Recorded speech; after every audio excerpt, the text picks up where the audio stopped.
Hello everyone, I'm Lily in HONB bearing technology.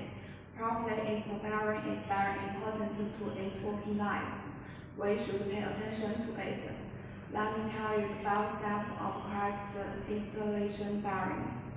First, using professional installation bearing tools, which can avoid the bearing being damaged by tools and the misoperation by workers during installation.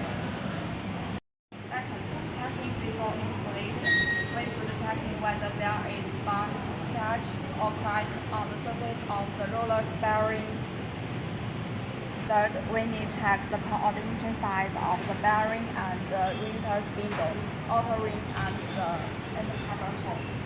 Fourth, control the grease quantity in the bearing. If there is too much grease in the bearing, it will cause the roller slipping, change the force of friction, and lead to the high operating temperature.